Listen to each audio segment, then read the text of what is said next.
안녕하세요. 오늘은 여호수아 20장, 21장 말씀에 대해서 나눠보도록 하겠습니다.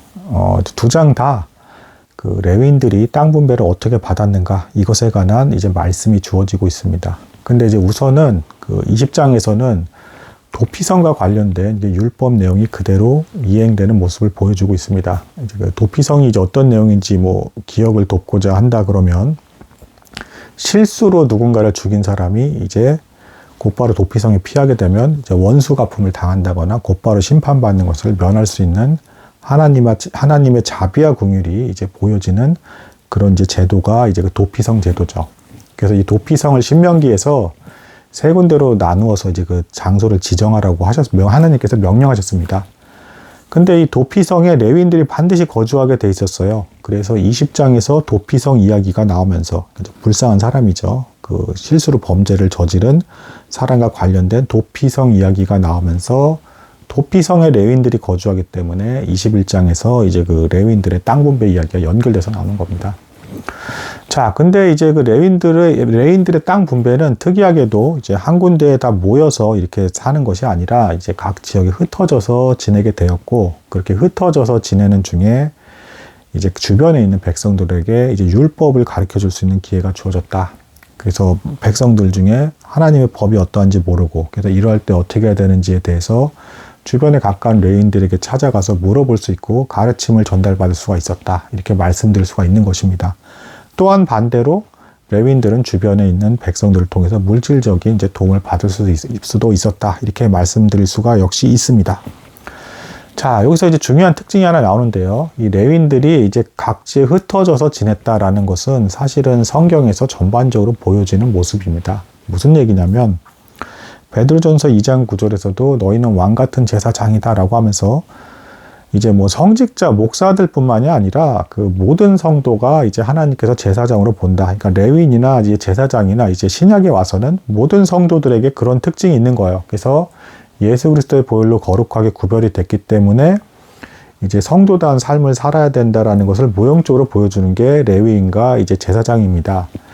그래서 레위인들이 흩어져 있다라는 것은 사실은 하나님의 말씀을 잘 깨닫고 성숙해서 기도도 열심히 하게 되는 그런 성도가 되었다라고 한다 그러면 모여 지낼 것이 아니라 흩어져서 각지에서 복음을 전하고 복음을 여전히 몰라서 암흑 흑암 가운데 사는 사람들을 돌이켜서 하나님께로 인도하라 라는 그러한 모습에 대한 모형적인 이제 모습이 구약에서의 이 도피성 제도와 레위인들의 흩어져서 지내는 모습이다라고 이제 볼 수가 있겠습니다. 자, 그래서 본래 이제 성숙한 그리스도인들일수록 오히려 하나님께서는 잘 모이게 하지 않으신다.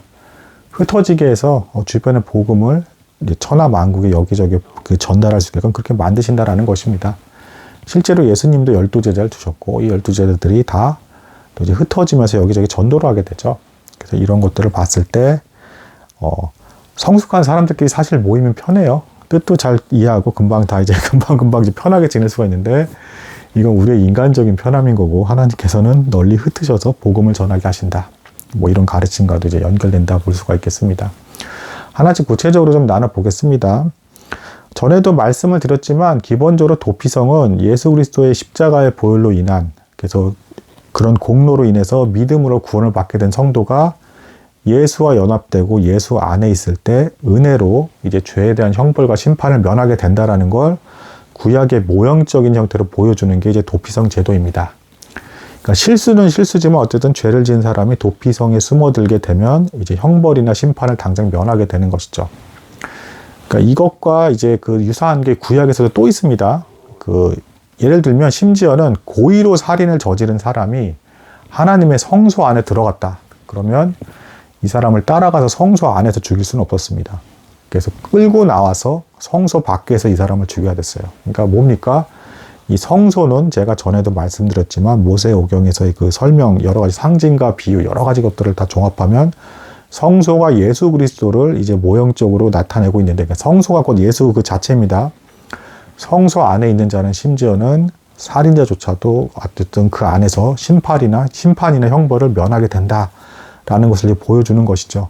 이것과 유사한 구조가 도피성 제도인 것이고 하나님의 은혜와 자비가 보여지는 것이고 신약에 와서는 이것이 그대로 연결돼서 예수 그리스도 안에 있는 성도는 아직 죄가 있을지라도 형벌과 심판에서 면제될 것이다, 용서받게 될 것이다 라는 것을 모형적으로 보여주는 그런 사건이다 라고 이제 말씀드릴 수 있겠습니다. 자, 이 도피성의 위치 역시도 세 군데로 나뉘어서 이제 위치를 하게 됩니다. 이게 신명기 율법에서 이미 그렇게 명령을 주셨어요.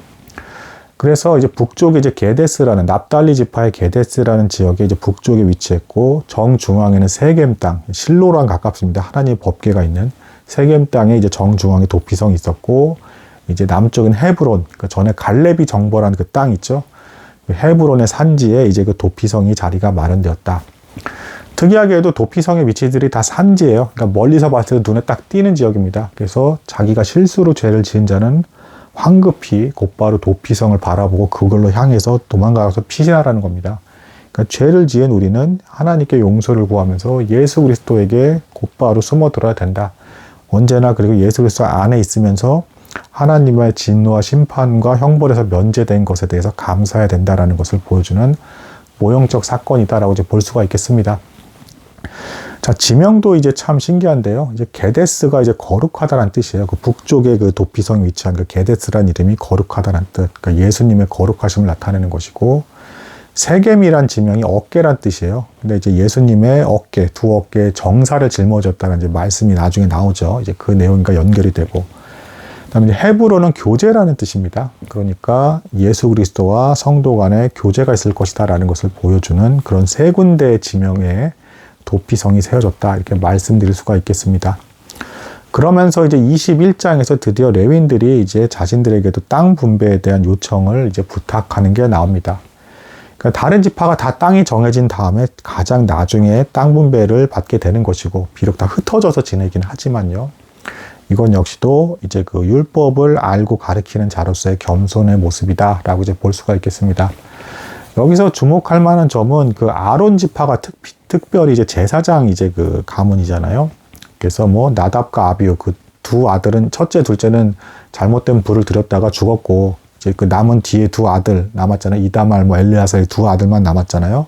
근데 이렇게 아들이 절반밖에 남지 않았는데, 아론 때 있었을 때, 여기 때 와서는 레위 지파가 굉장히 번성한 것으로 보여지고, 21장에서 땅 분배를 받는 걸 보면 흩어져 있기는 하지만 어지간한 다른 지파 못지않게 그 이상으로, 뭐 유다 지파 다음으로라고 할 정도로까지 땅 분배를 많이 받게 되었다.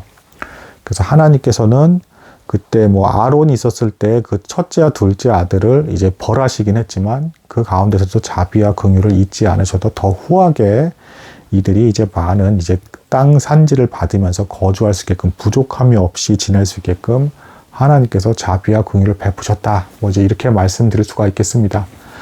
그러면서 이제 그 21장에서 역시 자비와 긍휼의 말씀이 더 나와요. 그러니까 하나님께서 하신 말씀들 약속대로 하나도 남김없이 다 지키셨다라는 그 말씀이 쭉 주어지면서 이때 이제 평화가 찾아왔다라고 이제 말씀을 이제 주시고 계십니다.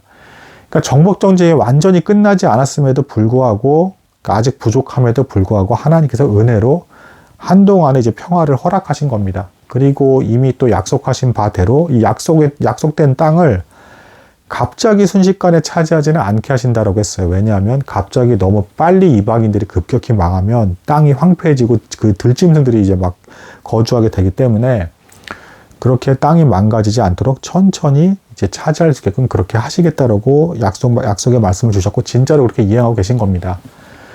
근데 이제 안타깝지만 이제 이스라엘 백성들은 이 과정에서 게으름과 나탐에 빠져서 정복 전쟁을 등한시하게 되고 이방 족속을 남기게 됨으로써 마침내는 이제 벌을 받게 된다. 하나님에게 신실하게 약속을 지키셨고, 아직 정복 전쟁이 다 끝나지 않았음에도 한동안의 평화까지 주시면서 축복해 주고 계신데, 이 상황을 이스라엘 백성들은 너무 쉽게 잊어버리고 게으름과 나탐에 빠져서 이제 타락하게 된다. 이렇게 말씀드릴 수가 있겠습니다. 자, 인간은 이렇게 타락하지만 하나님의 자비와 긍휼과 은혜, 그리고 이제 반드시 약속을 지키시는 모습은 그대로 드러난 장, 그리고 레위인들을 통해서 오늘날의 신약의 백성들조차도 흩어져서 여기저기 복음을 전해야 된다는 가르침까지의 내용이 담겨 있는 장이 20장과 21장이라고 이제 말씀드릴 수 있겠습니다. 오늘은 여기까지 하도록 하겠습니다. 감사합니다.